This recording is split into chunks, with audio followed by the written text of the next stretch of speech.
জুনাইদ রাহমাতুল্লাহ আলাইহি চিন্তা করছেন, আমার মা তাকে যদি আমি সাড়া দেই তাহলে তো আমার নামাজ থাকে না।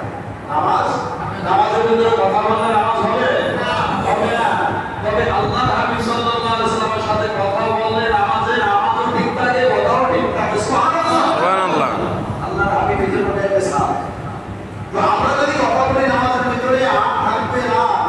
মাঝে মধ্যে কিছু কিছু দেখা যায় এরকম মোবাইল পকেটে থাকে, তো বাঁচতেছে, তো ওই ভিতরে বোঝে আসলে মাসলা বোঝে না। মাসলা না বোঝার কারণে এই ঠিক দিয়ে আমি নামাজে আছি, এরপরে রেখে দিচ্ছি, একই তো নামাজ দিতেছে কই আছে, নামাজ কিন্তু পড়তেছে, আবার বিভিন্ন কাছে এই বলতেছে করে দিলে আমি নামাজে আছি, কষ্ট করে ভিতরে রেখে দিচ্ছে, নামাজ কিন্তু শেষ। নামাজ কি কথা হবে আল্লাহর সাথে, কার সাথে? আল্লাহকে বাদ দিয়ে অন্য কারোর সাথে কথা বললেই নামাজ শেষ।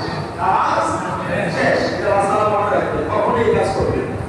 যদি একেবারে বারবার মোবাইলটা বাজে, তাহলে শরীরে অনুমোদন করেছে, শিথিলতার মধ্য থেকে অনুমোদন দিয়েছে, আপনি একটা দিক দিয়ে বন্ধ করে দিতে পারবেন, ব্যাস এতটুকুই। এটাকে দিয়ে বারবার ঘষাঘষি করা, এরপরে এটা সামনে এটাকে ফোনটা দিচ্ছে নামটা দিবি, মানে কথা বলে না, কিন্তু এভাবে আইনা এরপরে নাম দেয় কে দিয়েছে, এরপরে রাখেন না, এটা তো নামাজ নষ্ট হবে, এটাতেও নামাজ কি হবে?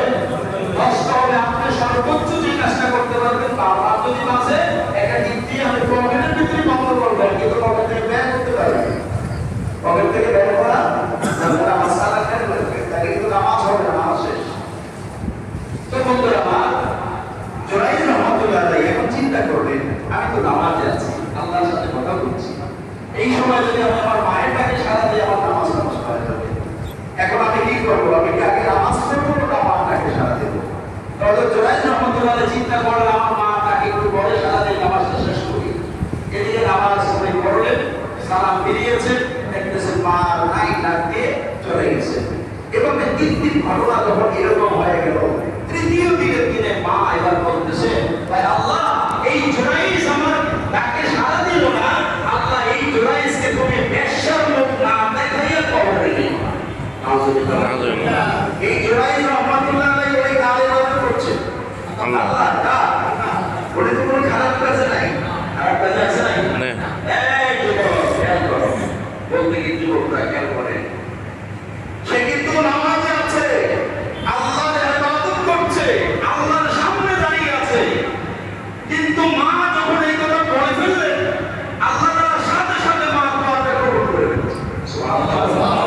কেন? আল্লাহ তো এটা চাইলে মানতে যে আমার কথা কিন্তু আল্লাহ বান্দা করতেছে, তো মা বলছে কি, কিন্তু আল্লাহ তাআলা মা বাবার এখানে ফজিলত দিয়েছে।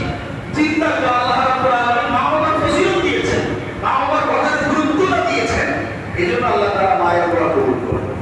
কবুল করে এখন তো মা হয়তো চলে গেছে, দুনিয়া থেকে বিদায় নিয়েছে, পরবর্তী দিন সময় যখন মাকে জানানো হলো, কিন্তু দোয়া যে একবার করছে এটা কিন্তু লেখা হয়ে গেছে। সুবহানাল্লাহ।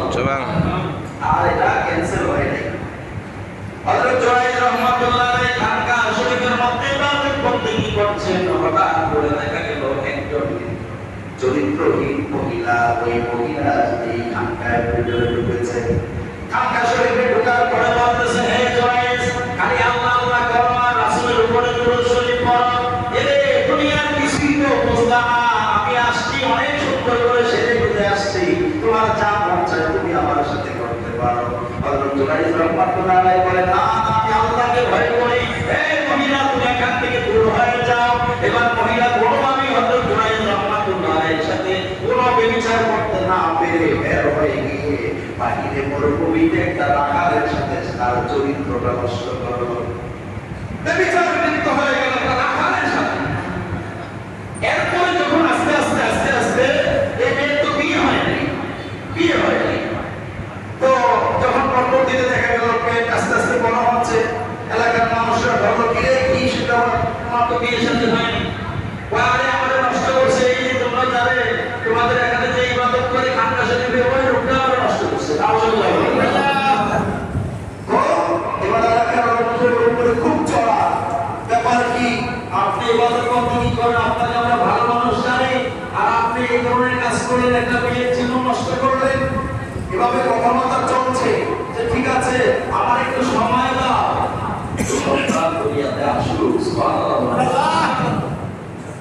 মানুষ এলাকার মানুষ যখন এই পৃথিবীতে ওই মেয়ের সন্তান হয়ে গেল, মেয়েটার সন্তান নিয়ে ওই মেয়ে এক কথাই বলতেছে, এই খানকায় যে ইবাদত করে সে আমাদের প্রশ্ন করে দিয়েছে, সুতরাং তার জন্মের সন্তান হলো এই সন্তান।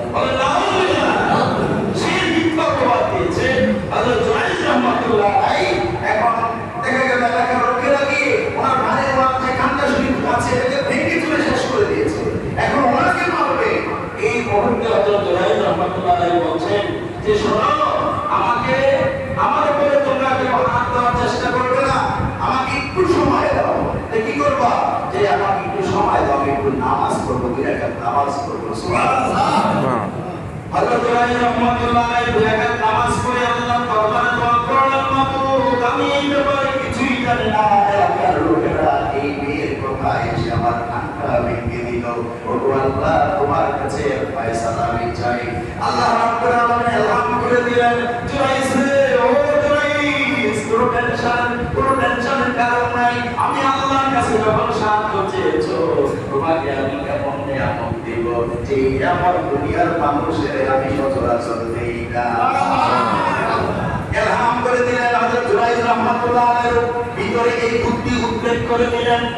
এখন জুরাইজ রাহমাতুল্লাহ আলাইহি উপস্থিত লোকদেরকে বললেন, শোনা হয় আমার এলাকাবাসী, আমি এই ব্যভিচারে লিপ্ত নই, আমি বলছি আমার এই সরকারের বাবা আমি না, তবে আমার কথা মানার দরকার নাই। এই শিশু সন্তান যদি পরে তোমরা মানবে, আল্লাহু আকবার, এই শিশু বাচ্চা 9 দিনের বাচ্চা, সে যদি তার জবানে বলে আমি ওর বাচ্চা না, আমি ওর বাবা না, এই বাচ্চার বাবা আমি না, তাহলে কি তোমরা মেনে নেবে?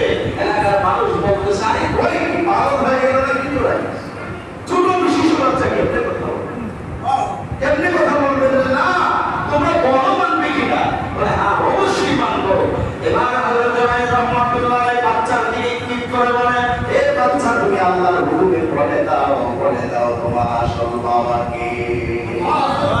এই কথা যখন বলা হলো, এই শিশু বাচ্চা এবার বলে নাই, কয়েকদিনের বাচ্চা, এই বাচ্চা বলতেছে, শোনো আমার বাবা এই জুরাইজ না, আমার বাবা হলো একজন রাখাল। এই কথা শোনার সাথে সাথে এলাকার মানুষ সব দিয়ে হযরত জুরাইজ রাহমাতুল্লাহ আলাইহির পায়ে গিয়ে পড়েছে, হুজুর আমরা বেয়াদবি করে ফেলেছি, হুজুর আমাদেরকে ক্ষমা করে, আপনার এই খানকা শরীফ আমরা স্বর্ণ দিয়ে বানিয়ে দেব। হযরত জুরাইজ রাহমাতুল্লাহ আলাইহি বললেন, স্বর্ণের প্রয়োজন নাই, তোমরা যেভাবে ছিল সেভাবেই মাটি দিয়ে বানিয়ে দাও, তবে আমি এই কাজে যুক্ত না, কত প্রমাণ। এবার চিন্তা করে ওই যে মা একটু রাগ করে বলেছিলেন, আল্লাহ বেশ্যার মুখ না দেখে ওকে কবরে নিও না, বেশ্যার মুখ শেষ পর্যন্ত আল্লাহ দেখে। সুবহানাল্লাহ। এই জন্য মা